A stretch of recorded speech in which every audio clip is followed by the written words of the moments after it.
Hello everybody, welcome back to iCraft SMP, and guess what, I am back in my own base. Why? Because I had built a portal and that portal has gotten me back home, so to speak.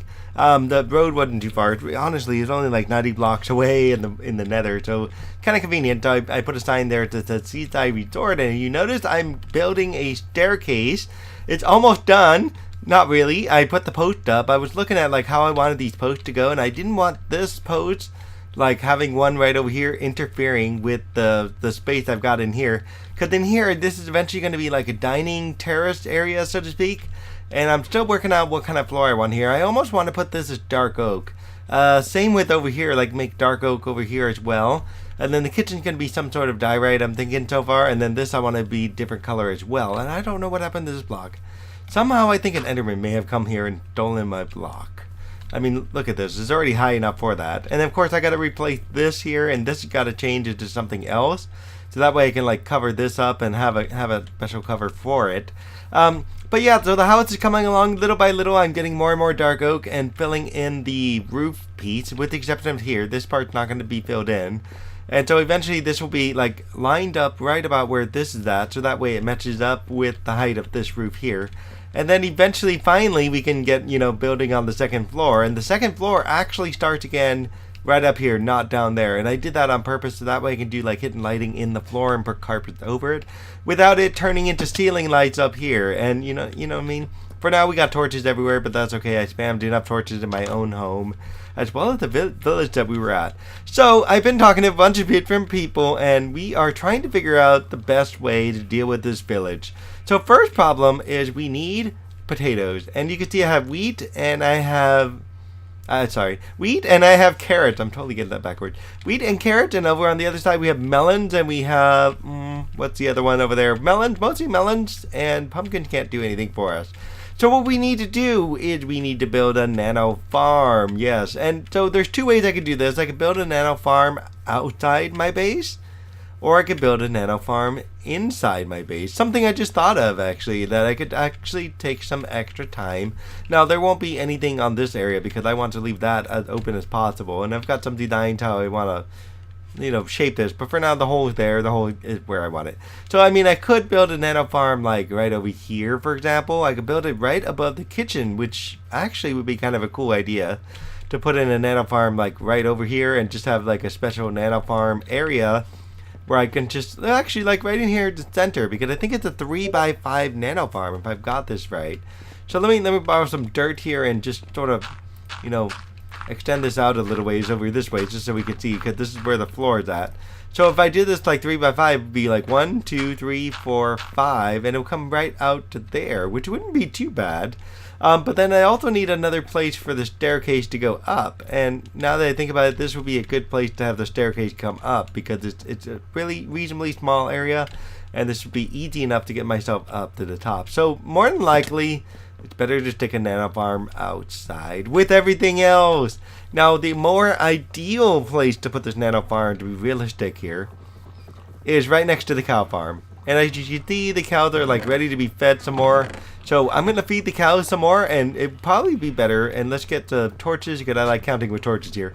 It'd probably be better if I did something like this. 1, 2, 3, and then 2, 3, 4, and 5. Because then that would fit there, and that would be perfect for getting wheat, carrots, potatoes, all that stuff. And then over here where the sheep are, we'll have to condense them.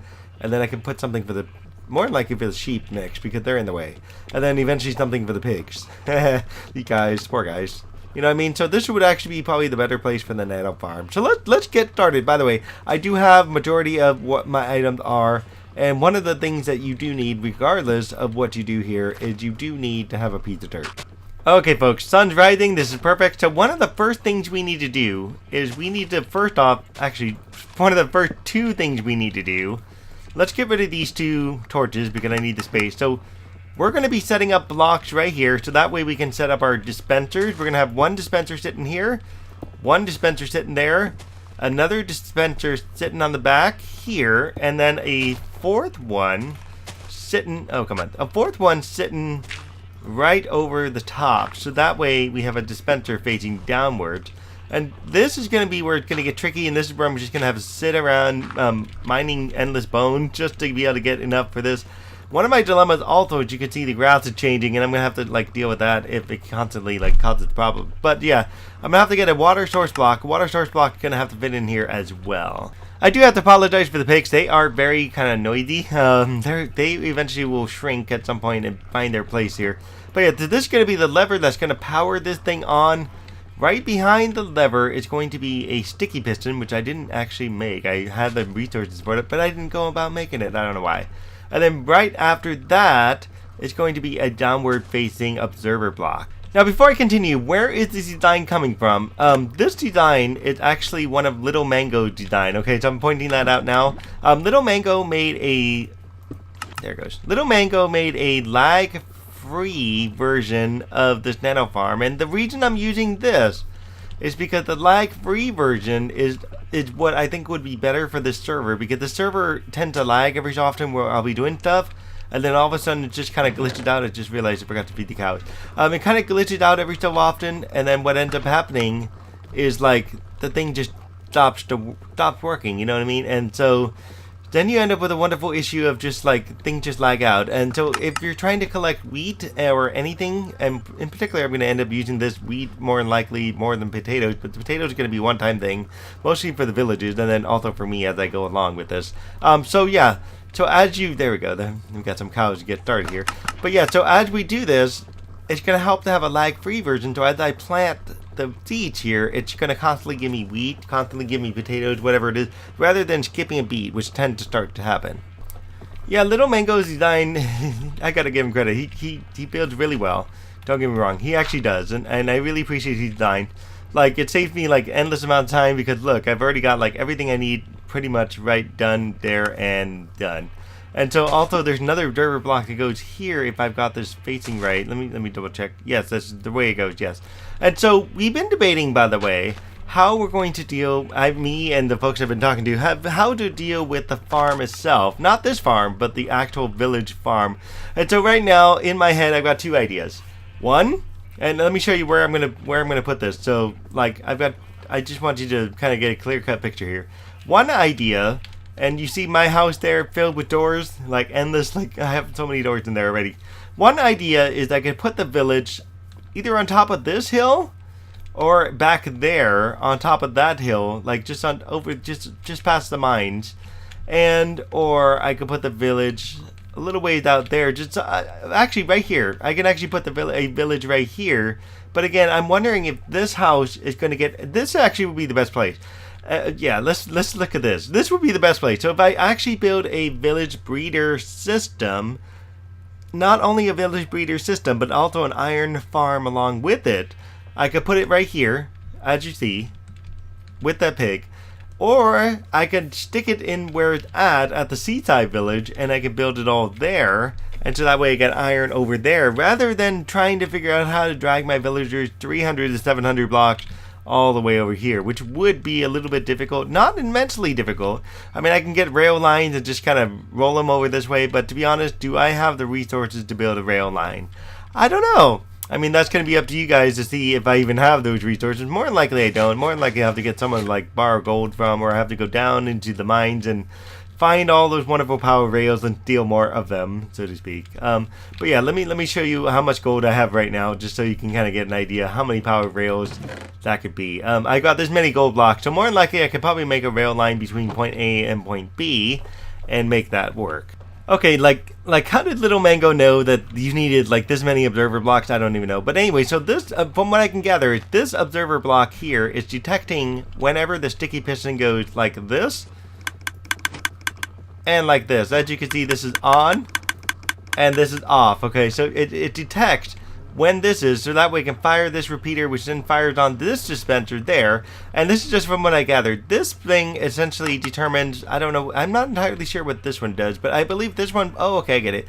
This one will then power this one, which then powers over here, which by the way goes into a block, which I've got to get up here again, which eventually powers a few other things. And so as you can see, these things are all being powered. So like this one here is being powered. Once this guy gets powered, this one gets powered, and then it throws into this particular block. And what we're now trying to do is power the last two blocks. Sorry, let me say that again. So that is what this last observer block is for. This one's going to be sitting straight up. There we go, much better. And so that way when we have a block there, we have a block that will actually get powered by that particular one, and then there's going to be another repeater sitting on this block, and that repeater is going to be set to 2 ticks according to him, and that's going to help us power the last block that we need to get powered. Okay, but here's the inherent difference. Instead of doing something like another repeater here, you're actually doing something with the comparator. So the comparator is actually going to be comparing what goes here and then sending a signal into this one, which I assume will then finally connect to that last block. And that is actually the point of having our powered / activated rail here to actually power this last block. So then when we flip this, you can see like these are all working, and I know I hate the noise. The noise just is like the worst noise ever. So if I ever did this, just somehow turn this thing off, you know what I mean? But it does work. So you can actually see everything is working and is functioning like it should. I'm just going to cover up this hole because it's totally unnecessary right now. What I should do though is I probably should change out like all the blocks underneath it and make it something else. So, and also what I should do, I noticed there's like not enough lights anymore around here. So yeah, I'm just like a fan of having endless torches just spammed everywhere just to have the light I need to make sure my village is going to be like okay here and I don't die from some random creeper coming after me. By the way, random moment, guys, if I ever wanted to put a basement in this house, this would be the perfect place to go downstairs, to be realistic, like right in here. Just, actually, not even on that side, just to like have a pocket that goes down here and just start dropping down, and then just kind of maybe enclose this section off or something like that. It's just a random moment. Anyway, so what we did not put in yet is we did not put in the water. So, let's get the water, and the water is going to be sitting, believe it or not, right under this set of blocks right here. And so there's going to be a little bit of a pocket that we need to create right where that piston's at, and actually where this block is at, if I'm thinking about it right. Yeah, there we go. Okay, we're going to put our water like right in there, and then we're just going to seal it off so that way the water stays right behind this. And so when we do pop this for farmland, the water will actually do what it's supposed to do. And I just basically enclosed the rest of this off so that way you don't see all that weird stuff there. But yeah, you can see the water is back there. It's sitting there. I need to grab myself a hoe, which I should have sitting in this box. And no, I don't. Okay, lovely. I got smart and I got rid of my hoe. Okay. So let's make a brand new one then. I guess I'll make a dirt, make a wooden dirt version of one. You kind of don't need a massive version one. Basically, just need something simple. Okay, folks, this is funny. I actually only had 1 potato. I used up all the other potatoes at the village, and I apparently never had a potato here. So lovely, good job me. So let me go ahead and load up these with whatever. This is basically all the bones I've got right now. So I'm going to convert like all of this into bone meal, as much bone meal as I can get, and I'm just going to load it up just little bits at a time. So we'll just stick a stack here, stick a stack here, stick a stack here, and that other one, whatever, we're gonna have to deal with the shortest stack, and then I'm gonna eventually go and find another thing. So let me power this on. Before I do, I'm just gonna cut out, and so you see my inventory, 1 potato. I have nothing else in my inventory but 1 potato. Okay, so let's power this on.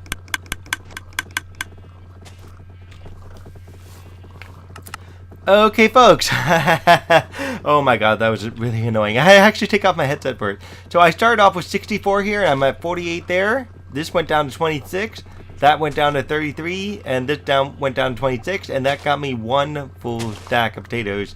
Slightly potatoes and a half, basically. Now, they also said that I could put a chest in here and have a chest. And actually, they made this a little tiny bit higher up off the ground than this one is here, and you basically have to do some left and right clicking just to get the potatoes out. So it does work. I got a full stack already, and I know for the villagers I'm going to need something like 8 stacks, I believe it is. 8 stacks of potatoes to deal with that. So that's a lot of potatoes just per villager, I think. 8 stacks of villagers. So what I'm going to do is I'm going to put this down somewhere, and I think I'm going to borrow this chest because this just seems most equitable here. Oh, and 3 extra potatoes just because I pulled off the one right there. So I'm just going to throw some stuff down in here, and I'm going to walk through the portal. Where the heck did this raw pork chop keep coming from? I mean, are you guys dying just because you guys are just dying to love me here or something like that? I don't know. I'm just getting free pork chop without doing anything to them. Anyway, so I'm going to go put all of my things here. I'm going to go off to the skeleton farm, and I'm going to get whatever I can out of the bones, and then I'm also going to get whatever I can out of the machine. I'm just going to kind of hang out, maybe eat lunch or something like that, because it's getting close to lunchtime, and I will be back towards the end here Alrighty, ladies and gentlemen, I hope you liked this design. Yeah, so this was actually pretty easy to do as a nano farm, and I'm hoping it truly is lag free. We're gonna find out because I'm on the server quite a bit, and we'll see if it's 100% lossless, at least as he says. And if it truly is, then this nano farm will work for me, and I'll be able to use it for a variety of different sources, particularly for potatoes right now.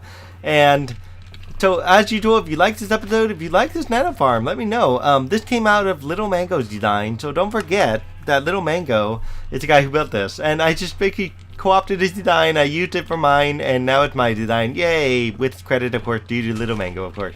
So it's really small, it's really convenient, it's really easy to use. You just need to make sure you have a crap ton of bone meal, and you just have to make sure you have, you know, the resources, at least one of the resources that you need to be able to grow. And as you saw, I started with one potato. I'd never lost a potato, which was actually a good thing. Alright guys, I'm going upstairs to a non-existent bed. So let me head to this bed, and as usual, find me on Twitter, Patreon, and other places.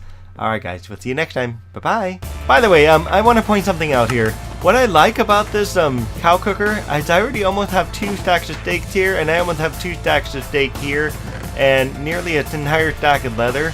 And that's just from me using it that first day I built this, and whatever cows I've just got, like literally just now. That's all I've done. I mean, I haven't done a whole lot, and that's what I like about these 2 industrial-sized designs, because you can see I got like a ton of stuff. It's going to work great to get pigs and sheep, and actually, ideally, to get wool.